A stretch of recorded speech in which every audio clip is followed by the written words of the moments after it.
Good afternoon, good morning, and welcome to this ninth edition of Lunchtime Learning with Entropia's webinar professional development series. It's been quite a year, and at the beginning of the year, we started out in January setting goals, and one of the goals that I set was for Entropia was to have a monthly lunchtime learning webinar.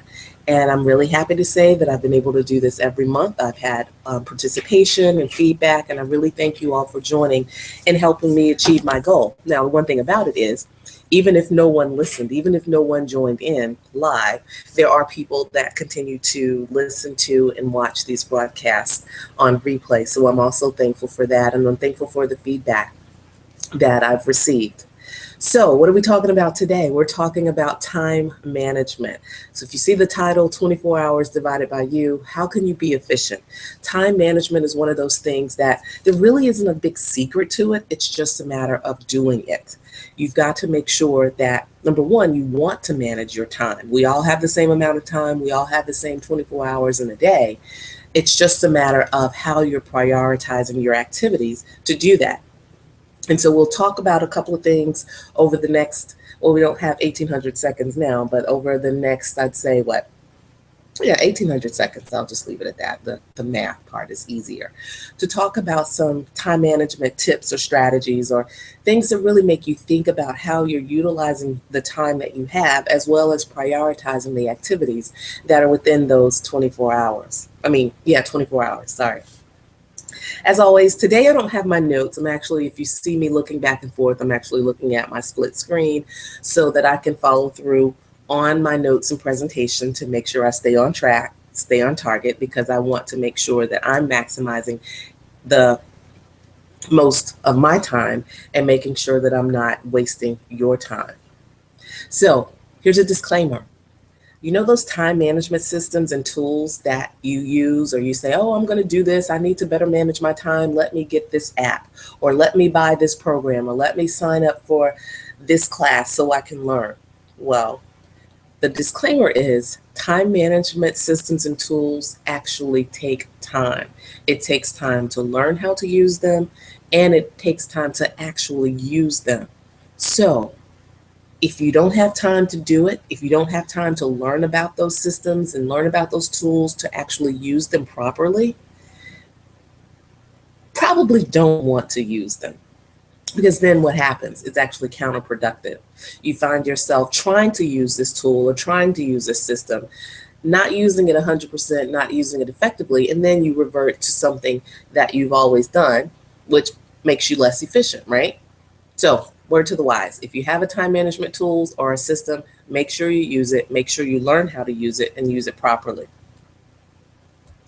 Time management, ground rules on time, 3 ground rules on time, and these are the 3 things that I'll be focusing on for the rest of our talk today. Time is indiscriminate, time is non-renewable, and most importantly, time is money. So what do I mean when I say time is indiscriminate? As I said before, we all have the same 24 hours in a day. Everyone has the same 60 seconds per minute. My 60 seconds per minute is not any different than your 60 seconds per minute. My 24 hours in a day is no different than your 24 hours in a day, is no different than anyone across any country or continent in the world. 24 hours is 24 hours. And we all have that same 24 hours, minute by minute, hour by hour. It's just a matter, again, of how you're going to use it. So that's the thing I want you to remember. People may be more efficient. You may see people being able to get more things done in their 24 hours than you do, but you have the same ones. It's a matter of how they're prioritizing their activities and what they're allowing to come in or go out, any distractors that they may be allowing to come in or out. Time is non-renewable. It's pretty self-explanatory. And I will never forget, I was sitting in my 6th grade English class with Miss Bumgarner, that was her name. And she said, once you lose your time, it's never coming back. And I had never thought about that until that moment. It's like, wow, you're right. So I can't rewind time. This isn't some movie where we could hit the DVR button or hit the rewind button and go back. Every second, every minute that we utilize, it's gone. We'll never get that in this life. So that makes you really think about, how am I really using my time? Because it's not like I can do a do-over. There are no do-overs in life with time. So make sure that you're using and maximizing each minute to its fullest. And time is money. Yes, time is money. It's the currency for every activity that you conduct. I do believe, and this is another thing that's helped me better manage my time or better prioritize the activities that are within my time, is when I think about time being money and the time is actually the currency that I spend on the activities, you think about time budgets and how are you spending your time? Is it worth it? How much are you willing to pay for a dinner? How much are you willing to pay for movies? How much are you willing to pay for relaxation or therapeutic massages? All of those things are things that you spend actual money on, dollars, cents. But what about if you translated that in the currency into time? How are you spending your time and is it really worth it? So think about it. When you think about time being indiscriminate, non-renewable, and money, there are also a couple of things that you have to consider when you think about your activities that are done within the day. So there are things that you want to do, there are things that you must do, and there are things that actually waste your time. Not saying that you're not doing them, but there are activities that are occurring that are time wasters. But they fall into those three buckets of categories of things that we do within each day. Things that we want to do, things that we must do, and things that are a waste of our time. Time is all inclusive. So a lot of us want to say, oh, that's my work life, or that's my personal life, that's my me time. Time doesn't have any differentiators in that respect. It's all inclusive. You are a whole person, which means that your personal and professional activities, they all are taken into account when you think about those 60 seconds in a minute and 60 minutes in an hour, 24 hours in a day.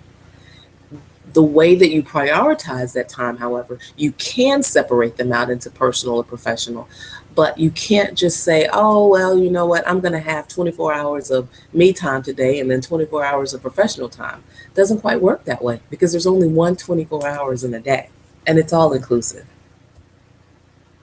Time wasters. Okay, so if you're doing things that you want to do, things that you must do, and things that are time wasters, what are actual time wasters? What does that mean exactly? So here's a definition that I'd like for you to consider when you think about time waster. A time waster is any person, that's right, I said person, place, or thing in which you're engaging that produces a low return or a benefit for the time that you've invested. So if you're spending a lot of time talking to people, and again, when I say talking to people, we have to think about in this day and age, talking to people could be via email, it could be via text, any social media platforms, not just the face-to-face physical communication that we have. It can be on the phone. But if you're spending time talking to someone or communicating or interacting with someone, and at the end of that encounter, you're saying like, wow, that was a waste of my time. I didn't learn anything from that. Nothing ventured, nothing gained type of thing. So that's a time waster as it relates to people. We don't like to think of people. I mean, we'll say it, yeah, you're a waste of my time. However, when you're starting to think about managing your time and prioritizing the activities within your time, you really want to consider time wasters and the activities that you're doing. So if it's not going to produce a high return, or even a medium or mid-sized return, you might want to consider those into activities that are low priority, and you can get to them if you've completed the rest of your priority tasks. Time wasters, non-productive, and inefficient. So if you think about what are your time wasters, if you had to think about what are some of your time wasters, would it be in the office, interruptions or drop-in visits, unplanned conversations? Not saying that they aren't good. I'm not saying that you can't learn anything from them, but when you're thinking about a time wasters, those are the types of things that happen. So if someone stops by your office, hey, you got a second? It's quite okay for you to say, especially if you're in the middle of doing something important, it's okay to say, well, actually, can you come back? I'm in the middle of completing this important project. I need to continue to focus. And it'd be great if you could stop back by in a couple of minutes, or I will come by your office when I'm done. It's okay to say that, because if you're in a flow, if you're in a zone and working and making sure that you're handling your priority issues, the least little thing that comes by as a distractor is a time waster. The other thing I want you to be comfortable with is being comfortable in telling people that no, I don't have time for this right now.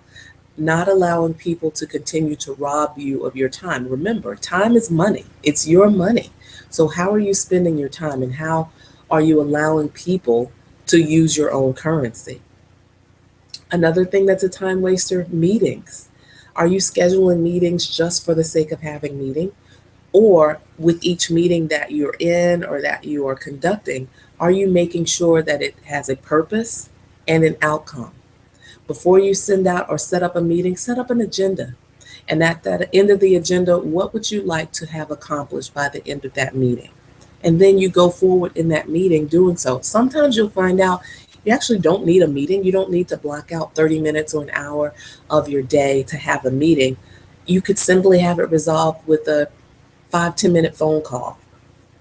And that's a one-on-one conversation, not having to bring in and involve other people. Or it may not even be the case that you have to be involved in those types of meetings.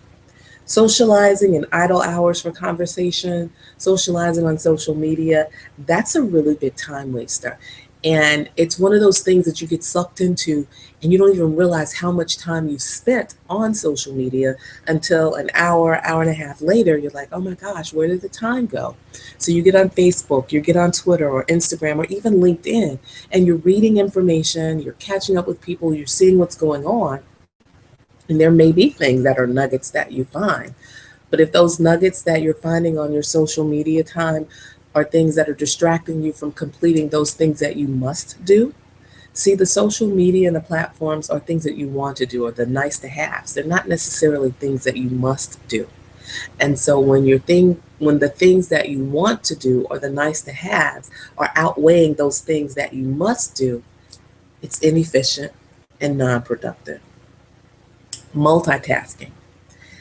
Now, for years, we have been told that, oh, you need to be able to multitask. You need to use your time effectively by multitasking. That's actually counter to effective time management, multitasking. Because what happens when you multitask is that you're not focused on any one event. And usually not always, you'll have to go back and do one or two of those things that you're multitasking over anyway. So if you're multitasking just to get it done and you don't care about the quality, that's one thing. But most of us don't want to have to do overs. I was telling my nephews and nieces the other day, kids are kids. And so they don't listen. Sometimes they're lazy. And so I said, you know what? Let's have the don't touch twice rule. And they kind of looked at me and was like, what? What are you talking about? Don't touch twice.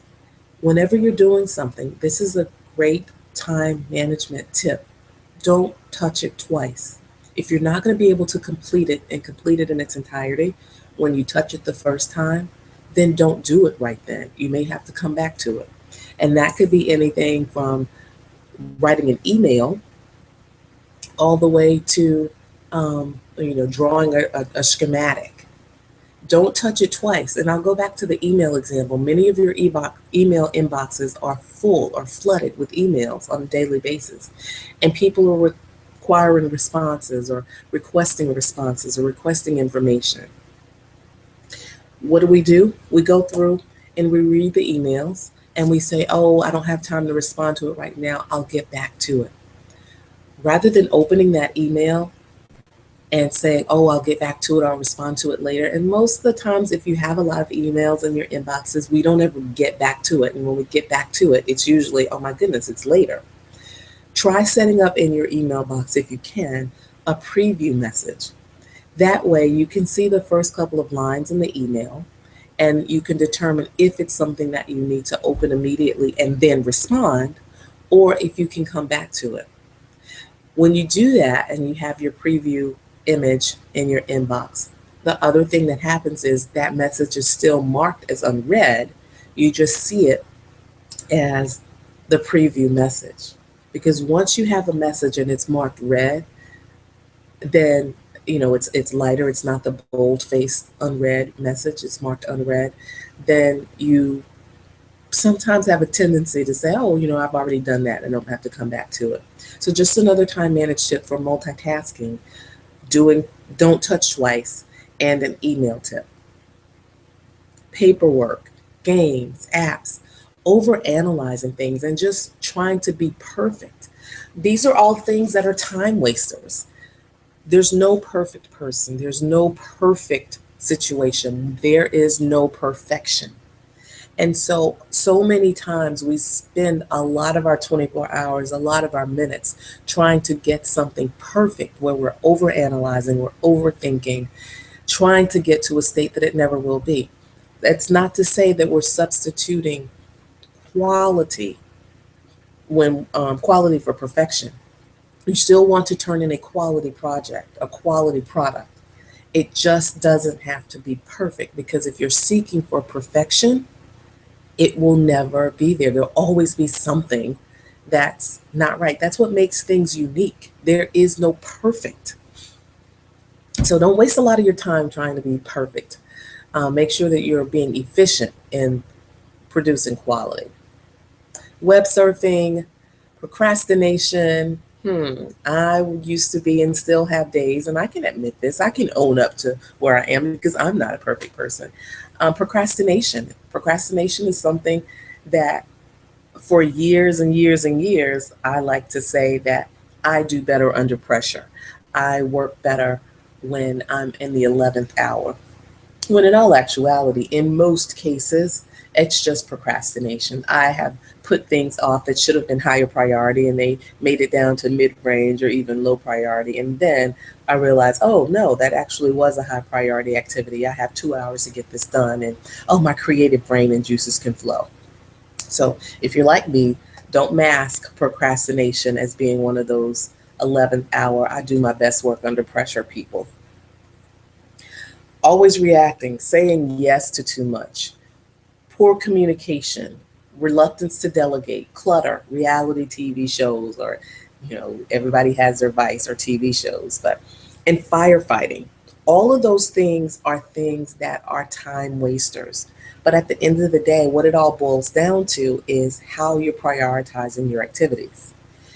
You won't have to firefight. You won't have to continually be reactive if you've thought things through beforehand, budgeted your time.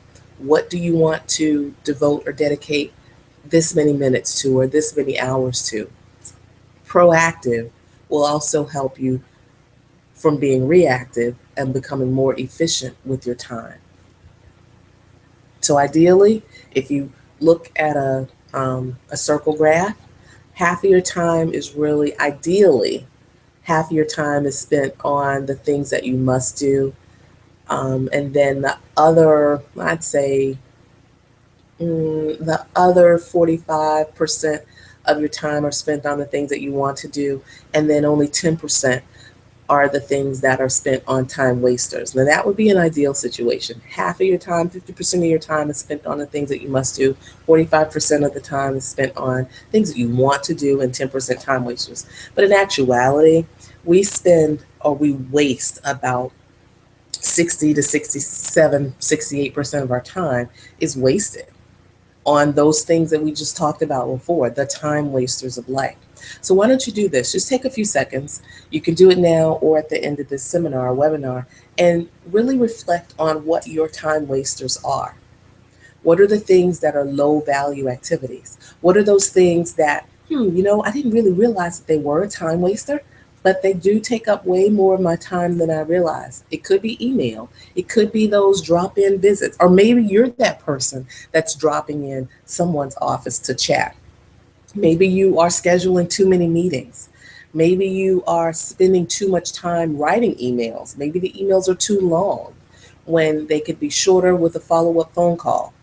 As much as I love technology, as much as I love email and the internet, I, over the past year or so, I really have come to, realize that the communication gaps that we have by using email, the inefficiency that email causes, is way more than I realized. Yes, it's easy for me to shoot out an email at 12, 1 o'clock at night if I'm having a late working night.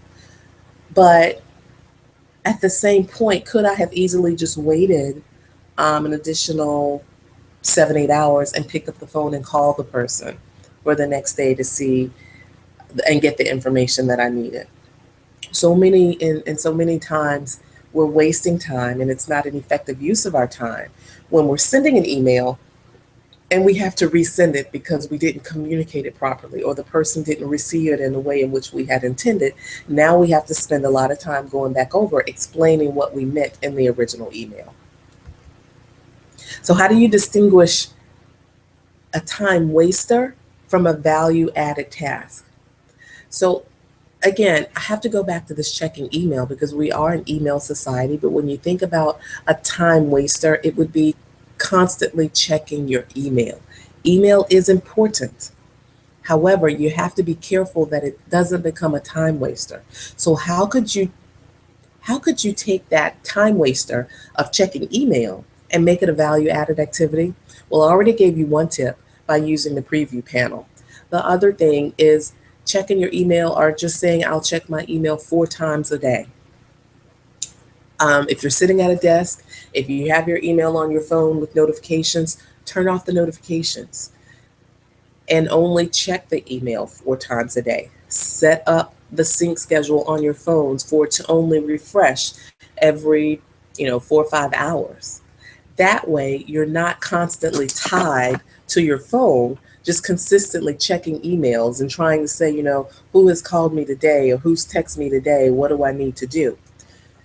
That then becomes a value added activity because you are efficient with your time. You've said that I'm going to set aside 2, 3 hours in the whole day, if you've divided it out, checking it 4 or 5 times a day, to check my email and respond appropriately. Okay?